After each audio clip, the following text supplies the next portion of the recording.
So we will continue our study here. We just finished Deuteronomy chapter 16. We're ready for Deuteronomy 17. But I think before I continue on in Deuteronomy 17, I will go back to Leviticus 19. And let's finish out that chapter where we were yesterday. And we'll spend a little time in Leviticus chapter 19. So yesterday I was making mention, I left off at verse 14, you shall not curse the deaf, nor put a stumbling block before the blind, but you shall fear Adonai, for I am your God. You know, you shall fear your God, for I am Adonai. You shall not curse the deaf. And so I'd like to kind of show you maybe like this, the spirit of this law, so to speak. Well, not so to speak, just literally. Let's look at Psalms 38 and see how David applied this statute. Psalm 38 and verse 12.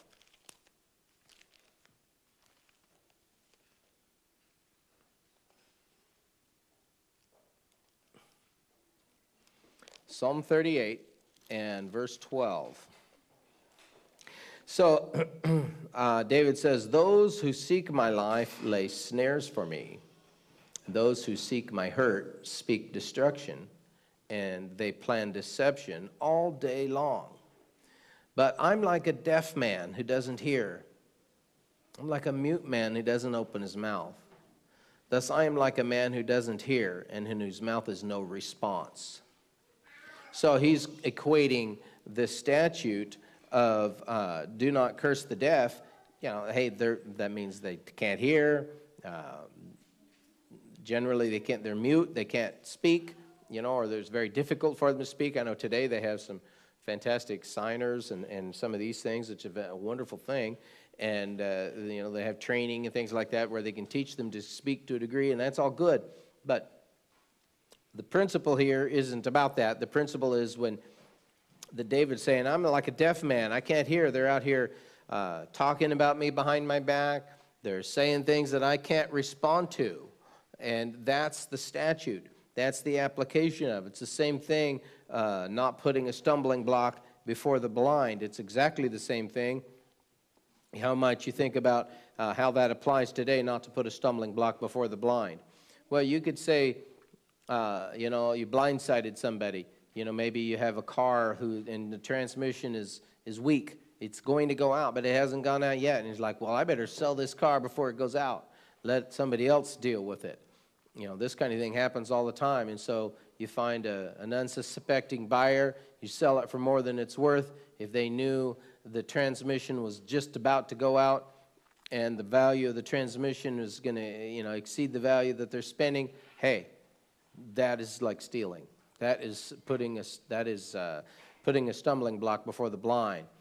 If somebody doesn't know something and you do know it, and by you telling them you're going to save them, and you don't tell them, that's like putting a stumbling block before the blind. You know, you could have helped your brother, you could have saved them, but it's even more so if you try to actually pull one over on somebody, so to speak. That's putting a stumbling block before the blind. You know, sometimes people are not mechanically inclined, and somebody is and somebody isn't, and you sell a car, maybe you get a woman who doesn't know about this or that. Try to take advantage of that. Happens in the mechanics world all the time. It's a horrible sin. It does happen. And this is a violation of that statute. You shall not put a stumbling block before the blind. Don't take advantage of people's weakness. You know, somebody who's weak in the faith, too, you can put a stumbling block before them and trip them up. You know, somebody who can't really defend themselves in the scriptures because they just haven't been around long enough. And somebody comes along and, you know, the newcomer that knows everything, and sometimes newcomers know everything, and, you know, they can just wreak havoc on people. So don't put a stumbling block before the blind. Don't be careful with people when they don't know. You should be, how did God put it right off the bat, you know, to be your neighbor's keeper, your brother's keeper? So I think that was what Cain said. Am I my brother's keeper? Am I supposed to take care of my brother? Yes. Yes, we're supposed to try to help one another, take care of one another. We don't want to take advantage of another person's weakness. You know, they even have laws on the books for selling a house. You have to reveal the flaws in order to sell your home. But they don't have laws about that concerning many, many other things, most other things, actually. And so sometimes people are blindsided. They didn't see it coming, or gossiped about. They're deaf. They can't defend themselves. They have no way to respond appropriately. And those are statutes of God. So please understand the spirit of the law, not just literally, not trying to trip somebody who's blind or, curse somebody to their face when they're deaf, but talking behind somebody's back is exactly the same thing, even though they can hear just fine. You shall do no injustice in judgment. You shall not be partial to the poor, nor honor the person of the mighty. Sometimes people want to be partial towards the poor because they figure, the mighty have enough. This poor guy needs a break. Let's give him a break. And they tend to sway their judgment towards the favor of the poor man for no other reason than that because they feel sorry for him. He's the poor guy. That is wrong. Other people will try to honor the person of the mighty. Maybe they're going to get something out of it, or it's their buddy or their friend or something like that. That is wrong. But in righteousness you shall judge your neighbor. You shall not go about as a talebearer among your people. A talebearer. God just doesn't like that. I remember I used to teach my children, and I remember my parents telling me, they would tell me, and I'd be, Mom, Robert did blah, blah, blah, or Leonard did blah, blah, blah, and after a while they get kind of, would you stop being a tattletale all the time? It's one thing to tell a parent about something when somebody's doing something wrong that could hurt somebody. It's really important, but just constantly tattle, tattle, tattle, tattle, tattle. God doesn't want us to just be a talebearer among our people. And so I kind of look at this, and then I think to myself, I've known some young people. I'm sorry, I'm sure they're old people too. The ones that I've noticed some young college people that kind of get swayed by the university teachings, and then it's like America is this horrible country, and all the other countries are good, and America's bad, and Russia's good, and America's bad, and Iran's good, and America's bad, and China's good, and America's bad, or Israel's bad, Iran's good. And they just kind of want to diss on their own people. We're bad, we're bad, we're bad, we're bad, we're bad. Be careful that you don't just diss on your own country or your own people too much. There's a danger in it, so just be careful. We want to be just and fair, yeah, I understand, and open eyes and all that stuff, and not just be blindly for our people either. But be careful that you don't kind of get into an attitude. Don't be a talebearer among your people, always putting your own people down. That's not good, that's not healthy. You shall not take a stand against the life of your neighbor. I am the Lord. Well, now that's the English translation, and that is an absolutely horrible translation. It just is. It's, in my opinion, a horrible translation. To take a stand against the life of your neighbor means like you're standing against them, like you're doing something against them. And that is just the opposite of what actually is in the Hebrew. I'll share with you the translation by the Sonsino. She says, you shall not stand idly by while the life of your neighbor, as the Jewish translation said, stand by while your neighbor's life is at stake. In other words, your neighbor's life is at stake. You could do something to help him, and you're just standing around doing nothing. That's a violation of this statute right here. You shall not go about as a talebearer among your people, nor shall you stand idly by while the life of your neighbor is at stake, or as some translate it, while the blood of your neighbor is at stake. Don't stand around. I remember years ago how astonished everybody was when they even had video of it, and somebody was being beaten and beaten and beaten in New York City, and the people were standing around watching, looking out their balconies of the windows watching, standing in the streets watching. Nobody lifted a finger, nobody said anything, or nobody did anything until the person was beaten to death. And everybody was like, wow. Bunch of cowards. Everybody was afraid. How many Jews were killed like that, in World War II, right? Because they were afraid. Well, if they catch me trying to save them, better them than me. God doesn't like that. You shall not stand idly by when the life of your neighbor or his blood is at stake. If you know the bridge is out, put up a sign that says, hey, bridge is out, okay? Oh, that's fine. But what if somebody is, I've heard this so many times. Listen, this is a new covenant church, and Jesus taught us that turn the other cheek.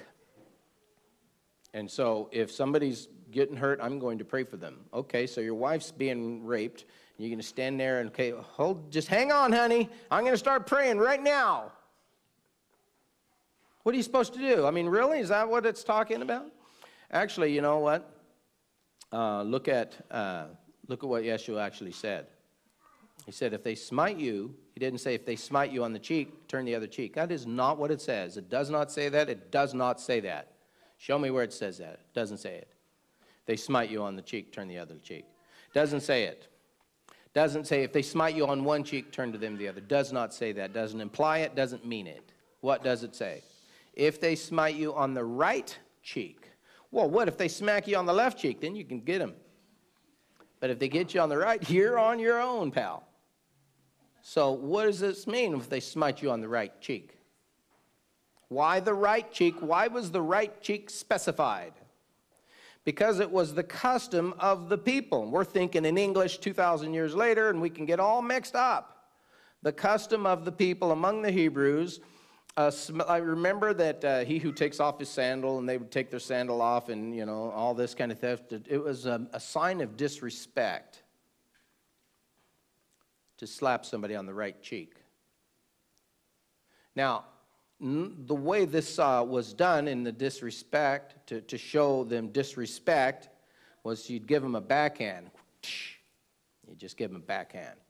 And sometimes a backhand can, karate teaches you how to do a backhand. It can be pretty forceful. Nonetheless, it was a backhand.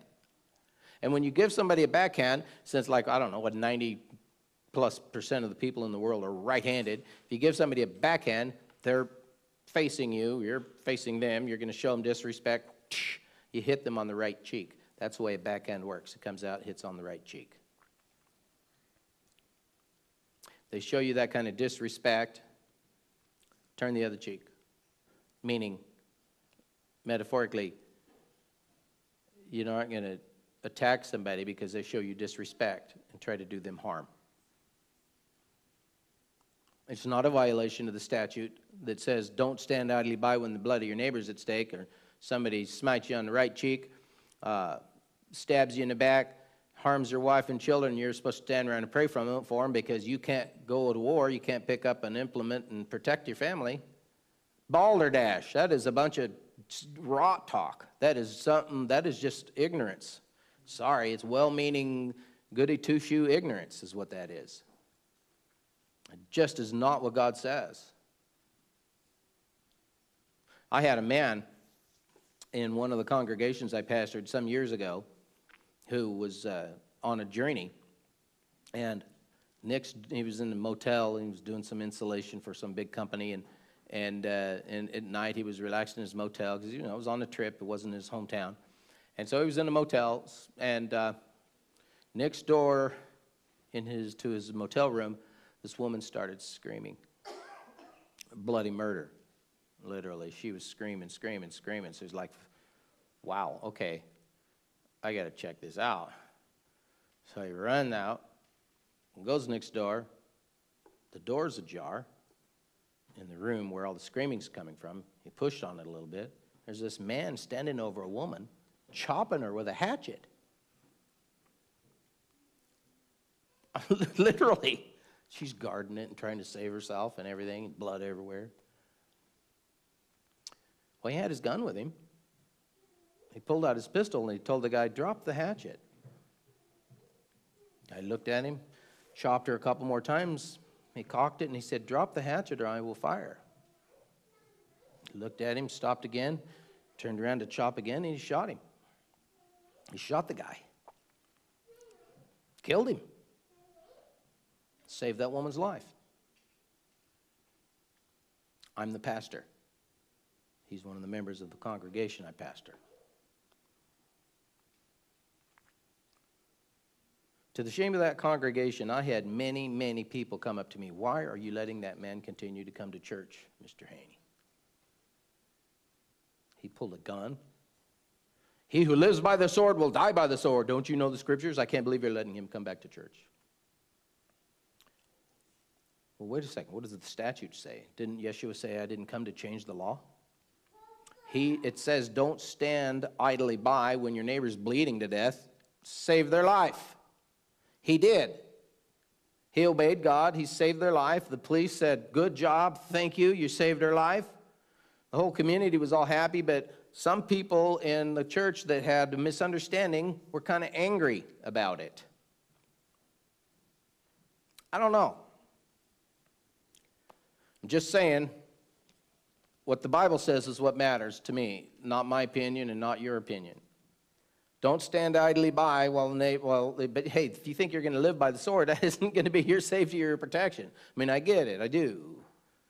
And you shouldn't be going around shooting people. But occasionally, for a very few people, occasionally there will be a time when you have to make a stand to protect somebody or to save their life. And that is the statute of God to do so, if that time happens to arise for you or me. You shall not hate your brother in your heart. You shall surely rebuke your neighbor and not bear sin because of him. So we're not allowed to hate our brothers, but we are allowed to rebuke them or correct them, but not bear sin because of them. Not rebuke to the point where we say things we shouldn't have said or wish we didn't say or that hurt them beyond measure, but to just let something fester until it gets into hate. God says no. You shall not hate your brother. You shall not take vengeance, nor bear any grudge against the children of your people. You shall not take vengeance. Vengeance is mine, saith the Eternal.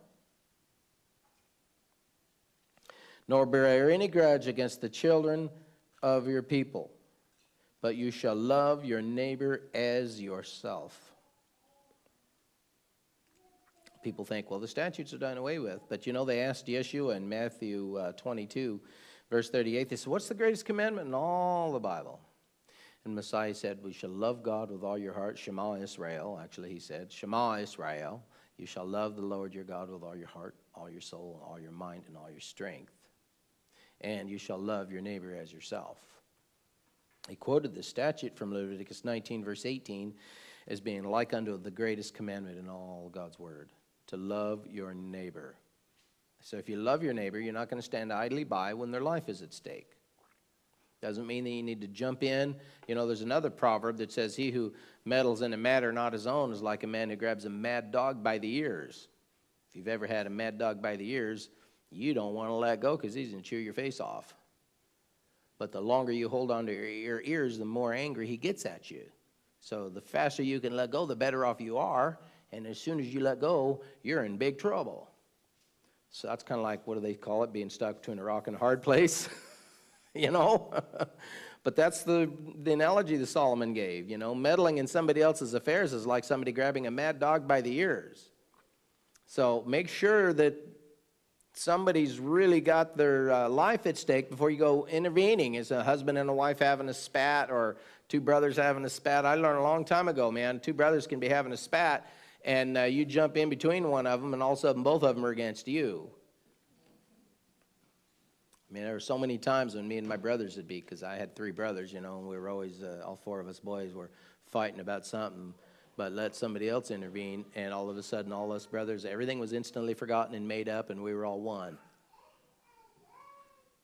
against the other person that did something against somebody. So if I never got to beat up my brothers because they were all bigger than me and older than me. But if they were beating me up, and then you joined in to beat me up too, then they'd stop beating me up and beat you up. It's just the way brothers are, I guess, you know. And that happened many times, and I'm grateful. At any rate, I have no idea why I'm talking about that. Okay, so anyway, you don't hate your brother, and you don't take vengeance. Love your neighbor as yourself. Okay, verse 19, Leviticus 19:19. You shall keep my statutes. You shall not let your livestock breed with another kind. You shall not let your livestock breed with another kind. You shall not sow your field with mixed seed. nor shall a garment of mixed linen and wool come upon you. So people think, well, these laws are those are outdated, And are you saying that I can't wear Fruit of the Loom underwear anymore? Because, they have that little elastic band, and maybe they're cotton underwear, or maybe there's even some polyester in there, and it's gotten a mixed fabric. And are you saying that I can't wear Fruit of the Loom underwear? I can't wear a shirt that has, polyester and cotton, or cotton and wool? That's not what it's saying. The word is diverse. You shall not wear a garment of a diverse. And let me show you. In Deuteronomy 22, we'll go back to Deuteronomy because, it kind of helps clarify things, right? That's what we've been seeing over and over. So Deuteronomy 22 and verse 11.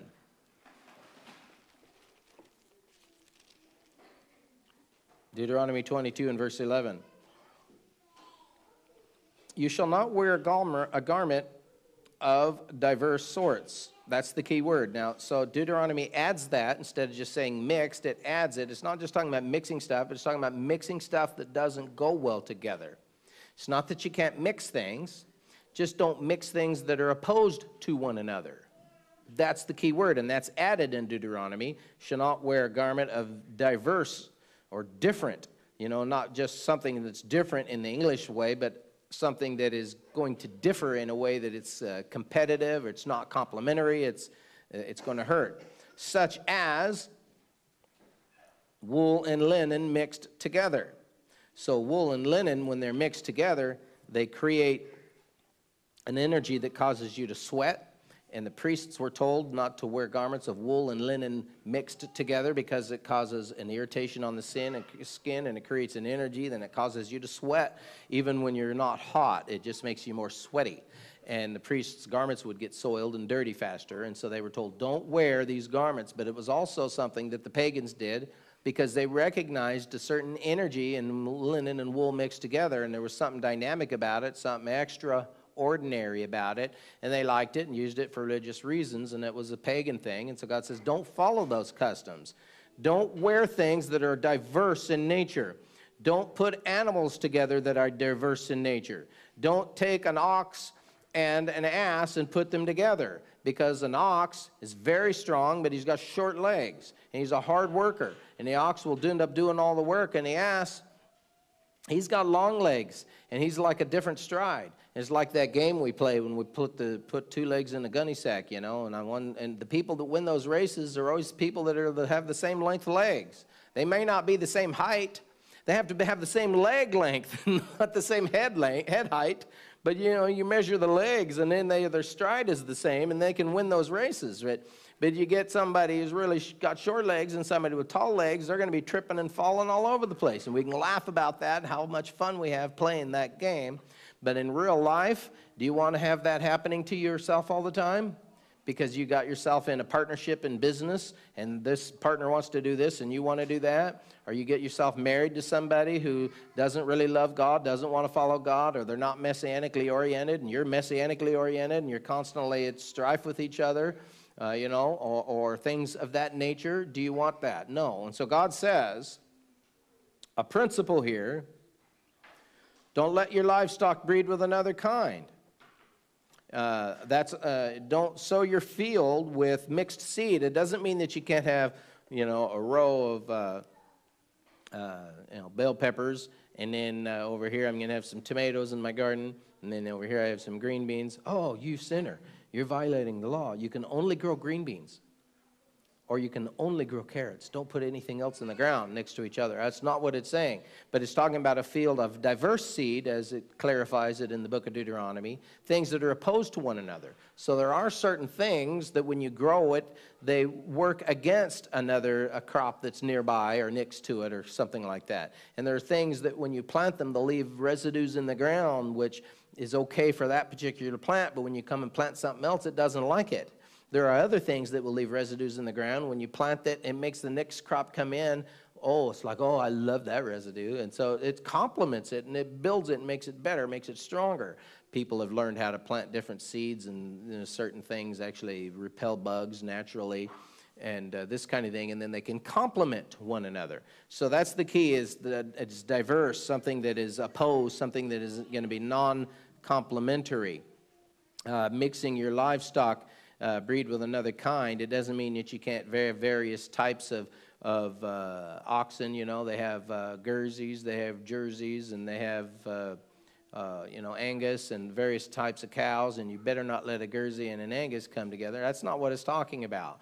But oxen, you know, that you wouldn't try to take your oxen and get it to breed with another kind. Now, they try to do that with, I guess, what is it? I always get these confused. The jackass and the horse creates a mule. Is that how it works? Anyway, you can do it once, but then they're infertile. You can't do it again. They won't produce. I don't remember which is which exactly, but you just think about these laws where trying to get one thing to breed with another to create bizarre and weird things. So that is all about science today, man. You know, you got, guess what? You want to go get some green beans, and they got GMO green beans. GMO green beans, they got some of the DNA structure out of oysters in them, because there's something in the oyster that produces a green bean. They got these silkworm-ready corn that if the silkworm eats the corn, it will die. And then they sell you the corn, and you can eat it just fine. But, you know, they used to do this thing, throw a canary in there and see if it's safe to go in the cave. Well, the canary's dead. Not safe. You know, let's throw some worms on here, see if they die if they eat this stuff. Oh, man, those worms are dead. It's good for you. Yeah, I got it.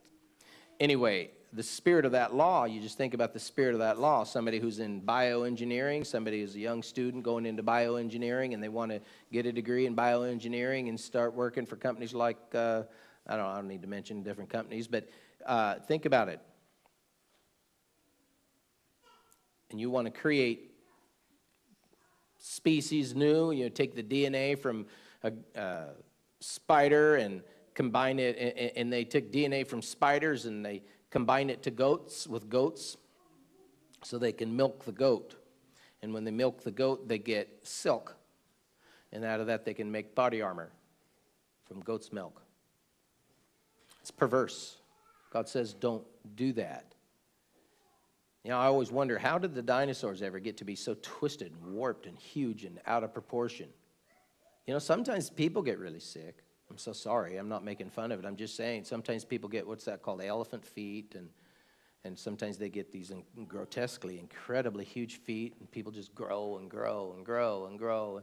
You know, meet the tallest man in the world, Guinness thing, because he has this disease and he died really early or whatever. But you can manipulate human DNA. You can manipulate DNA of animals and create weird, overly sized or undersized or incredibly strong or various. You can change the characteristics.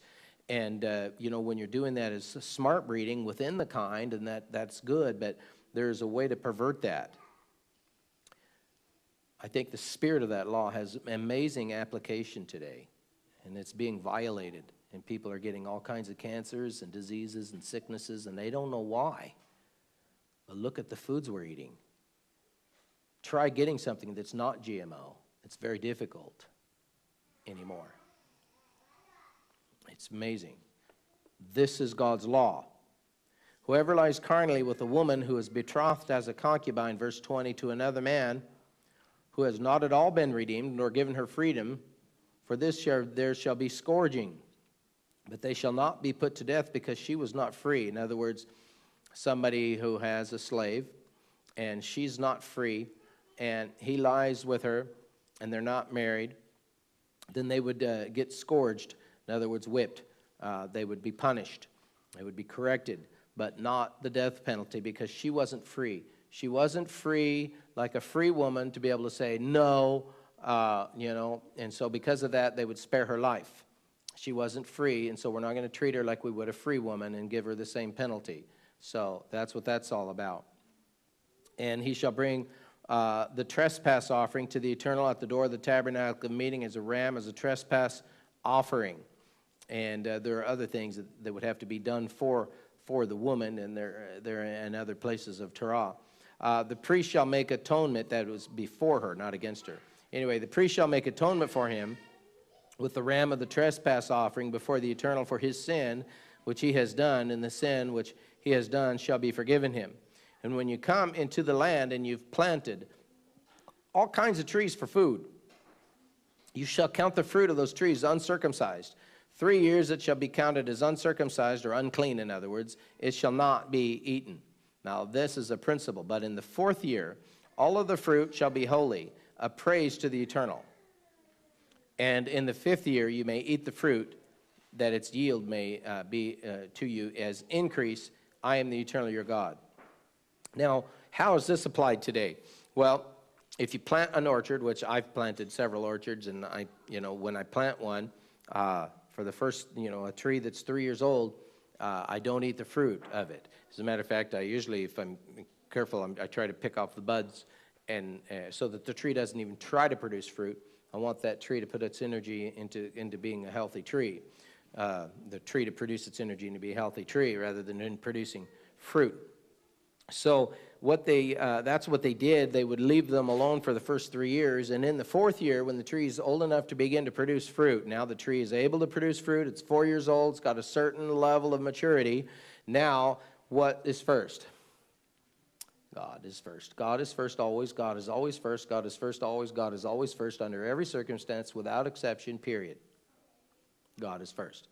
So therefore, the tree would produce all of its fruit to the Eternal. Everything of the first fruits of that tree, 100% would go to God. So you would then give it as an offering to the priests so they could eat it. Oftentimes people will bring me the first fruits from their garden, even, just to apply that principle, because they don't have the priesthood, but to apply the principle and giving it to the ministry and such. But here's the bigger thing. You apply this principle to men because it is a spiritual law, and like the Apostle Paul said, remember, when he said, he gave the example about, you should take care of those who preach the gospel to you. Make sure that they are funded properly. Make sure that you pay your tithes and pay your offerings. And he says, he who preaches the gospel should be able to live by the gospel, should be able to live by what he preaches. And he says, do I say this, or doesn't the law say the same thing? He says, for isn't it written, you shall not muzzle the ox that treads out the grain? Then he asks the question, when it says, you shall not muzzle the ox that treads out the grain, was it the oxen he was concerned about? Or was it us that he was talking about? Paul asks. For our sakes, obviously, he was talking, that he who preaches the gospel should live by the gospel. So the example of the ox, the spirit of that law, that just like when you have an ox treading out grain for you, here's the ox, he's out there working hard through the sweat, through the hard heat of the day, and he's pulling this plow. Whoa, that looks like a juicy green thing. And he keeps on plowing. He should be able to eat along the way. Don't muzzle his mouth so that he cannot, you're plowing between your crops so that you get rid of the weeds, and he can't have a bite. He's the one doing all the work for you, and you're going to take all of the profit and not give anything to him. He's just supposed to work for you for free forever, I guess. And God says, no, don't treat oxen that way. Take care of them. So he applied the spirit of the law that was to cows. He applied to people because that was the intent. It's a principle. That's what, when yesterday somebody asked the question, they said, what's the difference between statute and a precept? A statute is a law. It's very specific in nature. A precept is the principle that law teaches you. And so a statute might say you don't muzzle the ox that treads out the grain. The precept is that you don't muzzle those who are trying to do work for you, and those who are preaching the gospel, you don't want to muzzle them or withhold offerings from them. They're the ones giving you the spiritual thing, which is the most important thing. Same thing could be applied to, employees. Somebody's working, and and you're making tons of money, but you muzzle them. You pay them as little as absolutely possible. I mean, there are all kinds of ways you can apply the spirit of this law. So back to that, then how do you apply the law of the trees? How does that law of the tree apply to men in the same way? So that's back to where we were. Let's look at it and see. So you get somebody who comes around, maybe somebody who's a new convert. Oh, they just became a believer in the truth. And it's like, man, did you know that Jesus saves actually the whole world? And amen, brother. And they're all happy and they're all excited. And then all of a sudden, man, God Jesus has turned my life around. Yeshua has turned my life around. I'm saved. I'm so happy now. And they're all excited. And then, so they want to just serve God and praise God. And then all of a sudden they start studying. And if they're like me, they become kind of an over freak. And they just study and study and study and study and study and study and study and study and study and study and study and study and study. And all of a sudden, you know what? Within a year or two, they know more than you do. As a matter of fact, they know more than the ministers. They know more than the pastors. They know more than the elders. They know more than everybody in the whole world. They are really smart, man. They know everything. Almost like 16-year-olds, but even more. I'm sorry, all 16-year-olds. That was a joke, by the way. But the principle is that the young, you got to wait until you have a certain level of maturity before your fruit is really clean. You're not capable of producing fruit yet unto God. And so what it is you're supposed to put your efforts and your energy into growing and being strong. Build a strong foundation first. When you don't prune a tree, and a young tree that's growing, and you let it produce blossoms, and it comes out to fruit, and it starts producing fruit too soon, and then its branches like, well, the rains come, and the ground is all soggy, and the wind comes, and poof, over goes that tree. Because they tried to produce it and force it to fertilizing it and giving it everything and trying to make it produce fruit, and the tree can fall over, or a big branch will break, and then it exposes the wood to danger of getting fungus and things that can kill the tree, and trees can die because they tried to get yield too soon. So what they do is let the tree grow and mature until the trunk is strong, till it has a nice solid root structure. It got deep roots. It's got a good foundation, and prune it properly so that the arms, the trunk is strong, the branches are strong, and then after that tree gets to a certain level of maturity, a certain level of strength, that has a certain level of a foundation, then it's able to serve God, then it's able to produce fruit unto God. Until then, it needs to focus on building itself and making itself strong. But then after a while, it's able to produce fruit to God, and God is always first. After the 4th year, now it's mature enough, it can produce fruit for you. You can benefit from that fruit. You can benefit from that tree. That tree is mature enough, you can eat the fruit off of it, and it'll be good for you. Others can benefit from it. It can begin to serve others in a big and in a meaningful way. The birds of the air can eat. How does this fit with the Scripture? Let's go to Deuteronomy chapter 1 first, and I'll show you. Deuteronomy chapter 1 and verse 13.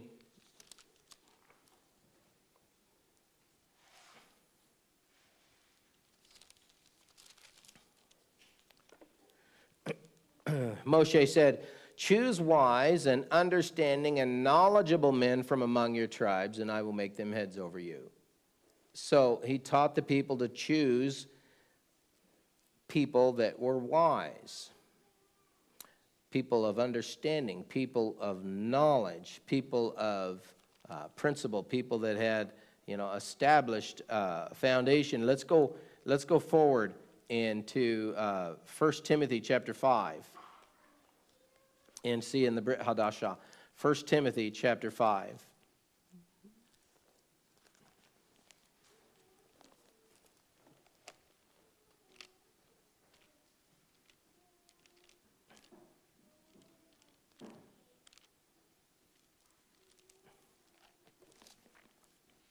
And we'll look at verse 22. 1 Timothy 5, verse 22.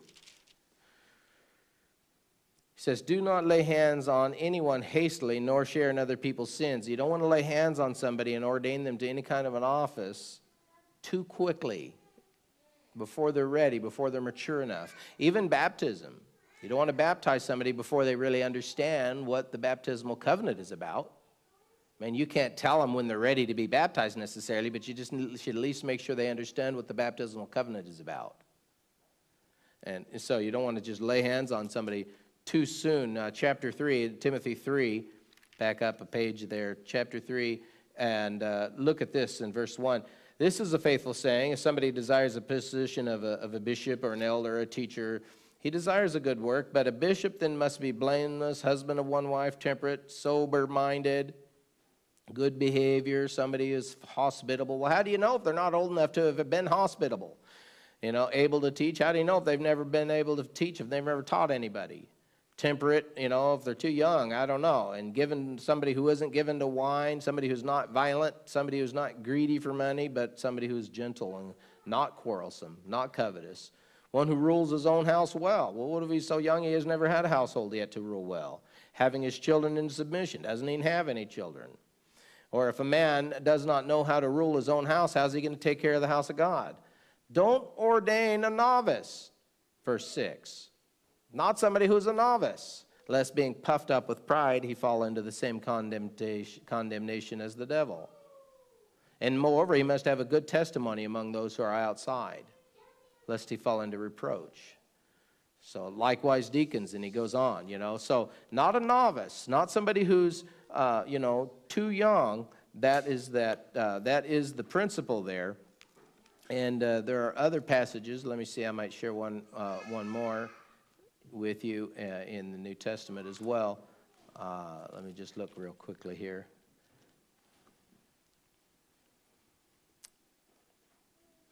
Yes, let's go to Acts 6 and verse 2. Acts 6.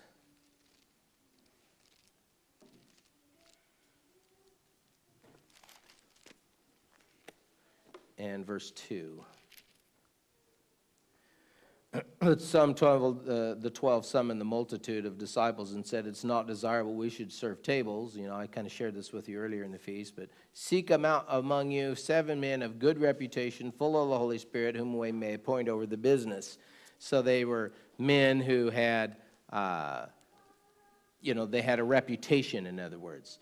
And we will appoint them over this business. Again, you'll find that principle over and over in the Bible. I don't want to spend too much time on it, but that's kind of the thing about the trees there that I wanted to share with you, that just like a tree needed to reach a certain level of maturity before it was strong enough for its fruit to really be clean.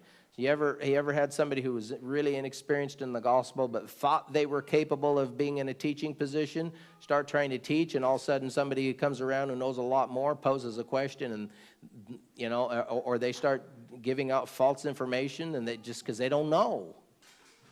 They can't stand their ground because they don't know. They're a novice.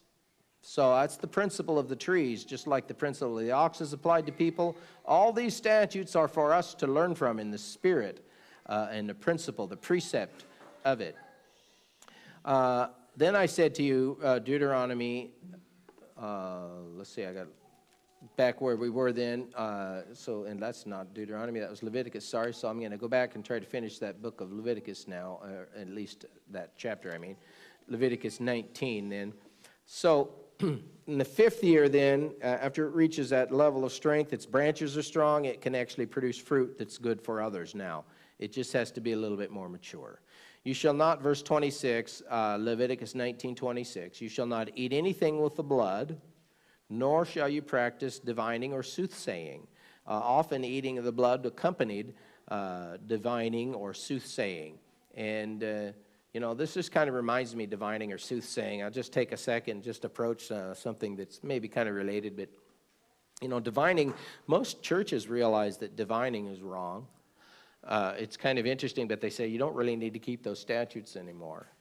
It's kind of interesting how that works out, though, how people can become such judges of the law. But it's interesting how people will think that the law is done away with, it doesn't apply anymore, it's not applicable for today, we don't need to do that anymore.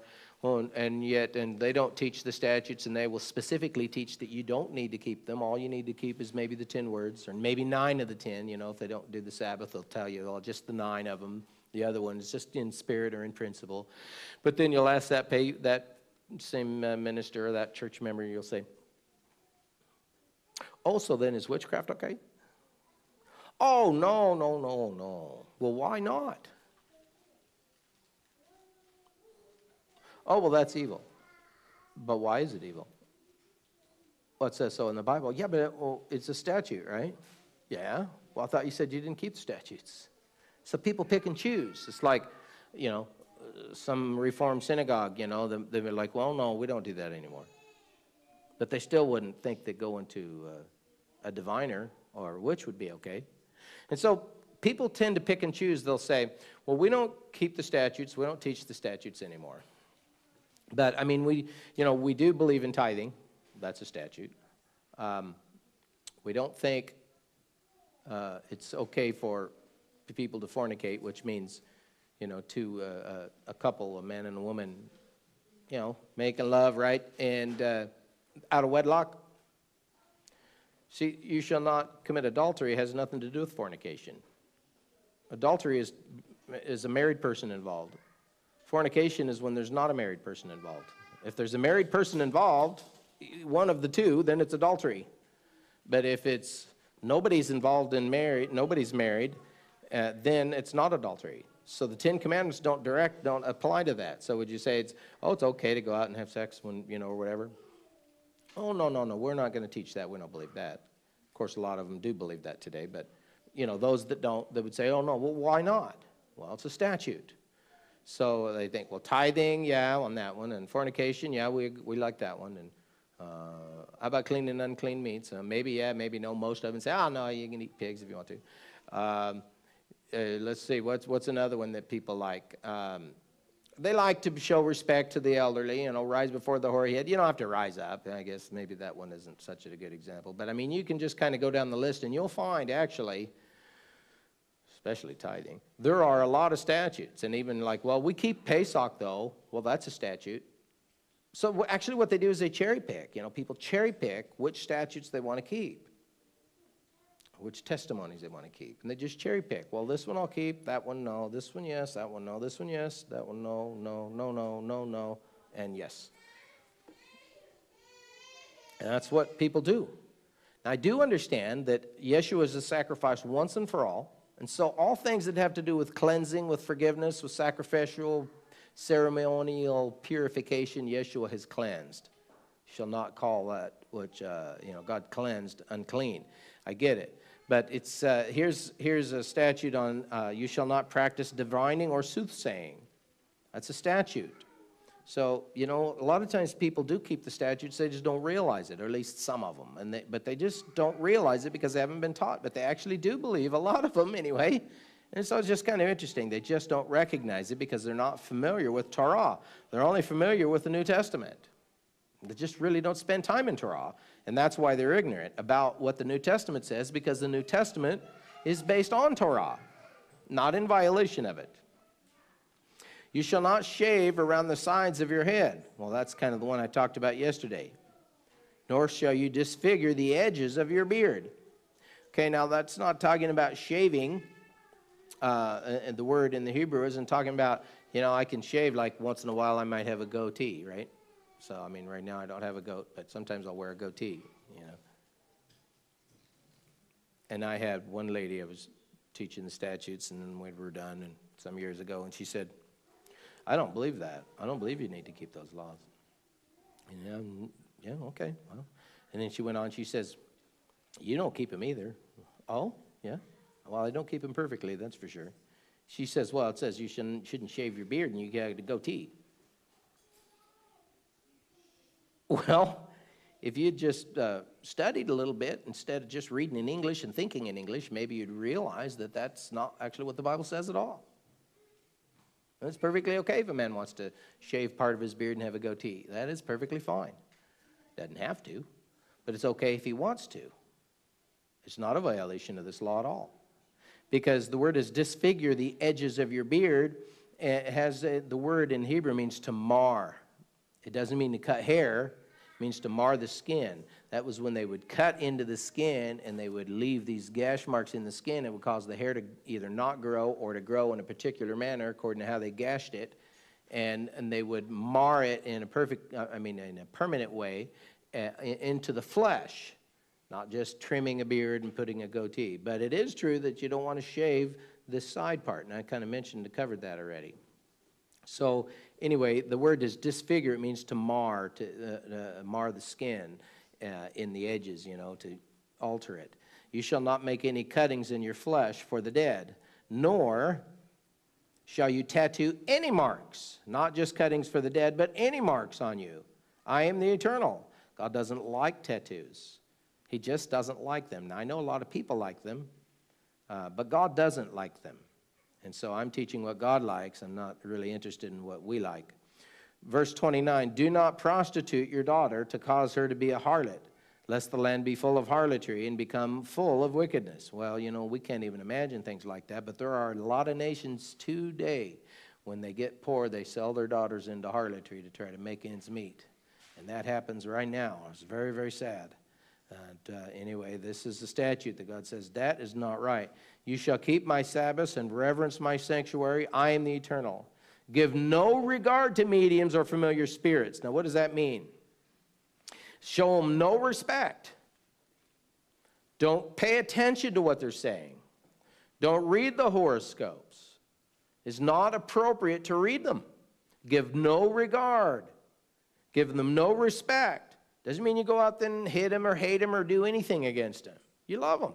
But you shouldn't show any respect to it. Don't give it any regard. Don't be afraid if somebody comes and tells you, your sign and this and that, and this is horrible things going to happen to you, and then you start being fearful. That witch I told you about that was my first girlfriend years and years ago, and she offered to let me see my dead brother. Well, she also told me that she could put curses on people. And I said, it wouldn't work on me. She said, oh, yes, it would.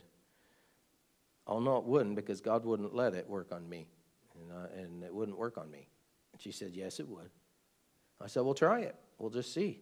I was kind of young and stupid, but I did. I told her, try it. She says, no, I don't want to because I love you. Well, do it on something that won't kill me then. She says, okay, within 6 months, you'll break a leg. Not shake a leg. That'd be dancing. Break a leg. So within 6 months, you will break your leg. I never broke my leg. But one day, she was saying, well, watch this. That guy over there mowing his lawnmower is going to break down before he gets done mowing. I saw her work. I saw her artwork. But if God's on your side, you don't have to fear it. You don't have to fear it. For whatever reason, I just knew God wouldn't let it happen. I never broke a leg. I haven't broke a bone in my body in my whole life. God's been with me and saved me. Whether I deserve it or not, God loves me. And he has saved me many, many times. Don't give regard or respect or fear familiar spirits. Don't seek after them either. Don't be defiled by them. I am the Eternal your God. You shall rise before the gray-headed and honor the presence of an old man. So when somebody, comes in as an old man or an old woman, and gray hair, the respectful thing to do is to stand up. Doesn't mean you have to stay standing, but, usually it's just, hi, nice to see you. Yes, greetings. Yeah, hi. It's called respect. It's the law of God. That's how I learned how to have culture, Now, there's another one, too. It says you have to put your fork down after every 3 bites. I don't like that one. That one's not in the Bible. That's the difference between cultures of men and cultures of the Bible. So, but this is God's culture. And I'll show you an example of God's culture. In 1 Kings chapter 2, when the king himself, 1 Kings chapter 2, and this is why the king did what he did.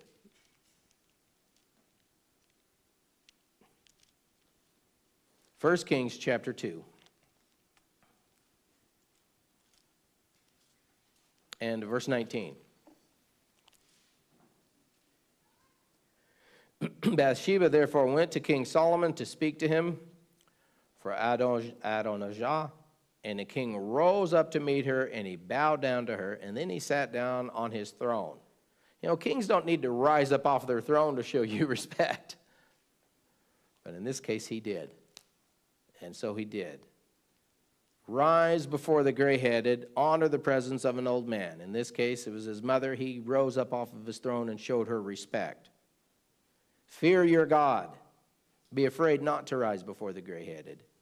I'm too young to have this much gray hair. Somebody got a hold of me with a can of gray paint, so don't worry about it. But I'm just saying, when you find older people, you should show them respect. Rise before the gray-headed. Show respect. If a stranger sojourns among you in your land, you shall not mistreat him. God loves the stranger. The stranger who dwells among you shall be to you as one born among you. If he lives among you, you treat him as one of you. God does not accept or like racism in any way. There's no excuse for it. There's no room for it. We're all strangers on this earth, every one of us. You shall love the stranger as yourself. Verse 34. People talk about, the New Testament's that book of love. Well, I'm showing you Torah is a book of love. Torah is a book of love. Torah is the words of Yeshua himself. He gave it to us. Love the stranger as yourself. And people want to do away with that law? That would be stupid. We were all strangers in the land of Egypt, and I am Adonai your God. You shall do no injustice in judgment, or in measurement, or in length, or weight, or volume. You shall have just balances. I mean, every one of these statutes, just think about it for a second. Which one have we covered that's really not good? That anybody would want to see, would want not to see followed? You have just balances, and just weights, and just measurements. And when you buy a gallon, it's actually a full gallon, not an ounce short. You know? I am the eternal your God who brought you out of the land of Egypt. Therefore you shall observe all of my statutes, all of my loving judgments, all of my loving statutes, all of my loving precepts, principles, and oracles, and perform them. I am the eternal. Yeah, that is fantastic. Praise Yahweh. Thank you for Torah. Thank you for Torah.